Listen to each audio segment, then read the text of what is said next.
Então vamos falar sobre a segurança da urna eletrônica. Será que no momento que você aperta o número do seu candidato e aperta o verdinho ali, o voto que você quer que seja computado para o seu candidato foi computado de verdade?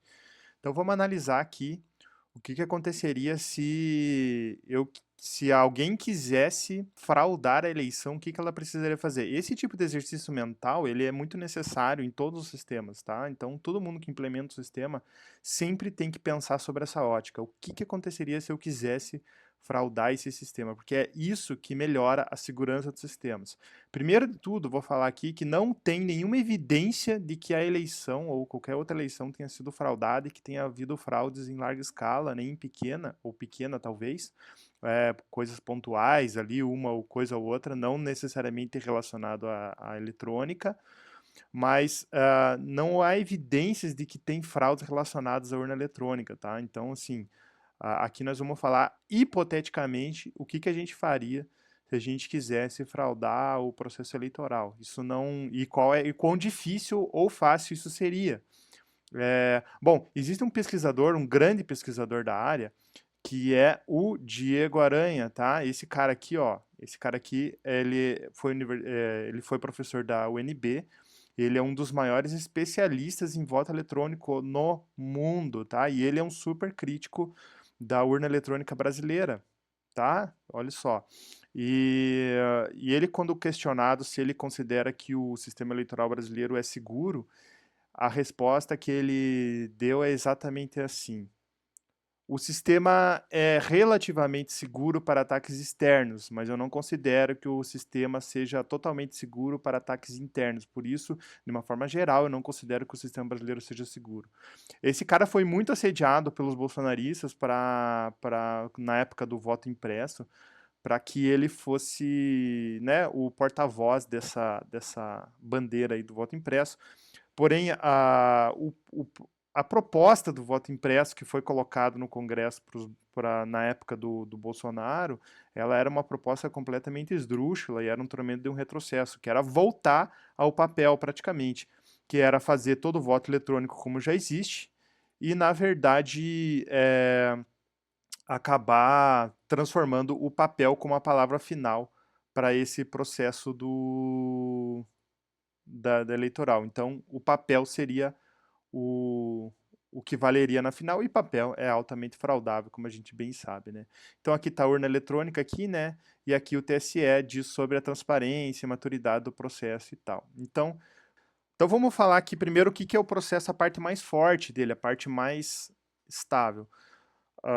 O sistema gera, vamos começar do final da apuração para o início do processo. Então, na apuração, ele recebe os dados que vêm das urnas, o TSE recebe, faz a contabilização, e daí esse resultado ele é batido com os boletins de urna. Esse é o processo mais auditável, é a parte do processo que é mais auditável. Então, porque para haver uma fraude nessa parte, teria que ter tido uma modificação tanto no boletim quanto nos dados, certo? Então não pode ter divergência, porque se tiver uma divergência entre o boletim e o dado transmitido, já está caracterizada a fraude. Então, qualquer tipo de fraude teria que alterar tanto o boletim quanto alterar o resultado que foi transmitido, tá? E para isso acontecer, aí é que nós vamos para a primeira parte. Então, para a gente ter uma fraude que gere um boletim falso e ainda transfira os dados de forma falsa, a gente teria que ter uma fraude na urna,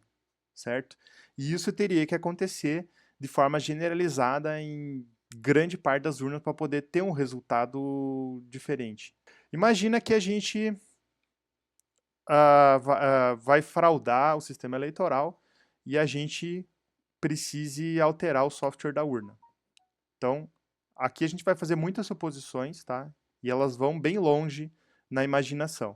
Mas é assim que funciona a segurança digital, tá? Antes que vocês falem que eu sou só um zezão falando, tá? Eu tenho especialização em segurança digital, eu tenho mais de 20 anos de analista de sistemas e conheço fraudes de todos os tipos, tá? Já trabalhei investigando muito tipo de fraude. Em todos os sistemas, inclusive no sistema bancário, que é o que vocês usam diariamente, eu posso dizer que tem muitas fraudes nesses sistemas. Então, imagine que a gente queira fazer uma fraude. A gente vai ter que desenvolver um software e esse software vai ter que rodar nessa urna, né? E a gente vai ter que corromper um servidor do TSE para conseguir subir a carga desse software na urna. E aí, qual que é a primeira dificuldade? A urna digital tem uma assinatura, tá? Então, a assinatura digital do software que vai entrar lá. Para a gente conseguir subir a carga desse software, a gente vai ter que conseguir com que esse software falsificado também seja assinado e também suba para que a urna acredite que esse software é legítimo.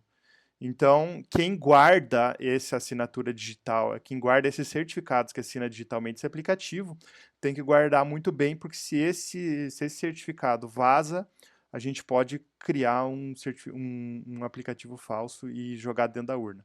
Uma vez que a gente conseguiu jogar esse aplicativo falso dentro da urna, o que que acontece?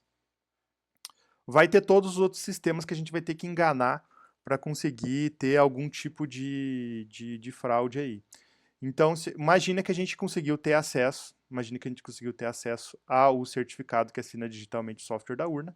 A gente conseguiu gerar um software com sucesso para a urna, a gente teve acesso a como que é o hardware da urna e conseguiu fazer a carga do software lá. E a gente também tem que subornar um funcionário do TSE para fazer essa carga lá. Então a urna vai acreditar que esse software é original, tá? Simples assim. E aí tem todas as outras partes, que é, primeiro, a votação paralela, né? Acontece uma votação paralela. Bom, e aí tem, vamos falar assim, tem o teste de integridade lá, o teste, como é que é? O teste público de segurança da urna. Bom, teste público de segurança da urna, nesse caso, já cai por terra, porque as pessoas que estão validando, tá, a segurança da urna estão validando um software que não é o que foi gerado. Então elas estão validando um software que não necessariamente é o software que está entrando. Se eu conseguir um software falsificado, aqui já esse processo já morreu, já não, a segurança no processo aqui porque esse processo, as pessoas que validaram o software da urna, elas elas têm que ter a garantia de que aquilo que elas validaram é o que vai subir na urna. Se o que subir na urna não é aquilo que elas validaram, esse processo aqui já morreu. Então vamos para o outro processo. Bom, aí vai ter a votação paralela. A votação paralela garante que o nosso software vai se mostrar corrupto? Não. Por quê? Porque o nosso software pode saber que ele está sendo testado. E quando ele saber que ele está sendo testado, ele vai se comportar de uma maneira. E quando ele for testado, ele vai se mostrar ok, mas quando ele vai entrar na votação de real, ele vai ser corrupto. Tem formas do nosso software saber que ele está sendo testado? Sim, tem várias formas. Tem várias formas. A primeira forma, que é mais simples, a grande parte da votação paralela ocorre sem biometria. Se ela ocorre sem biometria, simples. Se não tem biometria, ele já sabe que está sendo testado.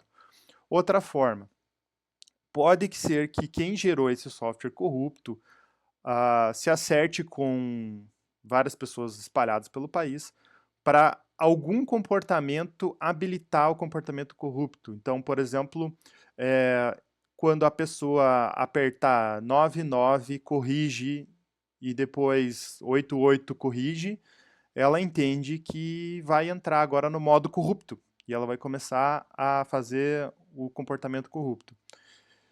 E isso não vai acontecer na votação paralela, porque as pessoas que estão fazendo a votação paralela não sabem dessa coisa que foi combinado com quem gerou o software. Então, a votação paralela ela simplesmente não serve para nada, para começo de conversa. Ela é uma grande de uma farsa.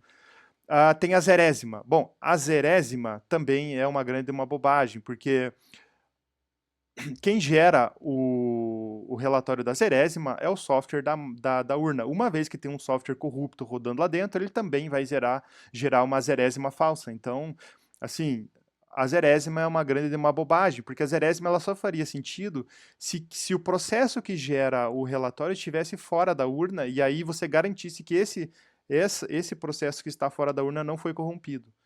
E aí sim faz sentido. Se o que está sendo gerado está dentro da urna, então, sim, se o software da urna for corrupto, ele vai gerar coisas corruptas para todos os processos, não só para votação, né? Então, a zerésima também, ela não garante nada, porque se sair uma zerésima, é simplesmente quem consegue gerar um software falso consegue fazer gerar uma zerésima falsa também. né? Então, aí a gente conseguiu. Vamos continuar a suposta fraude aqui, vamos pensar. A gente conseguiu subornar um funcionário do TSE, a gente conseguiu acesso ao certificado que assina a urna, a gente conseguiu fazer a carga e a gente consegue passar pela Zerésima e consegue passar pela votação paralela. Aí vem a votação propriamente dita. Ah, mas tem log da urna. Bom, se eu tiver um software malicioso ali, ele vai gerar um log falso, ele vai fazer tudo o que precisa fazer para que essa auditoria, né, passe, entendeu? Então, assim, ah, uma vez que se consiga colocar um software falso dentro da urna, todo o processo de segurança que existe depois disso, ele simplesmente cai por terra. Ele não serve mais para nada. Não serve gerar zerésima, não serve fazer votação paralela. Tudo isso é facilmente manipulável. E aí ele vai transmitir ele vai gerar um boletim de urna, né, com o resultado que ele quer. Ele vai transmitir, o TSE vai receber como sendo verdadeiro, porque o software foi assinado. E aí, por exemplo, o Diego Aranha mais fala sobre isso daí? Deixo como vocês aqui até uma sugestão. Vão lá nas redes sociais e assistam esse vídeo aqui da BBC, ó. Diego Aranha, professor do voto impresso, né? Esse aqui ele fala bem sobre qual que é o problema do sistema brasileiro, né? E por que ele não segue o consenso científico sobre voto eletrônico, tá? Porque a única forma que você teria de ter auditoria dentro da urna é com voto impresso. Existe uma premissa dentro do sistema eleitoral brasileiro de que o software é legítimo. E se o software for legítimo, todo o resultado é legítimo. Mas essa premissa ela pode ser abalada quando você parte do princípio que pode haver uma corrupção interna que consiga gerar um software que... Agora sim, estou dizendo que isso é fácil? Não, isso é absolutamente muito difícil e muito improvável de acontecer. Então existe uma certa dose de segurança, mas não dá para dizer que o sistema é totalmente seguro, tá? Porque existe mesmo que seja uma pequenininha brecha, existe uma possibilidade de que esse sistema não possa ser auditado completamente. Então, assim, dizer que tem log da urna,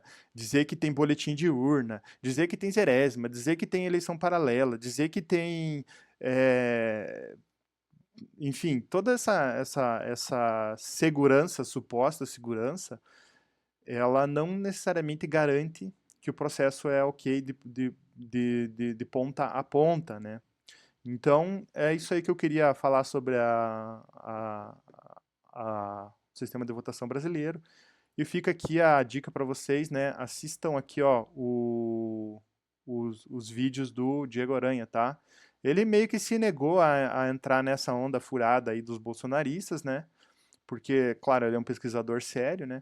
Mas o que ele diz é o seguinte: a votação brasileira não está dentro do consenso científico de votação eletrônica, certo? Então, é isso que eu queria deixar para vocês. Essa pauta não é a pauta do bolsonarismo, essa pauta é uma pauta das pessoas sérias que querem melhorar a segurança da eleição.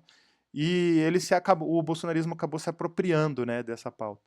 E é isso aí, pessoal. Valeu, até mais.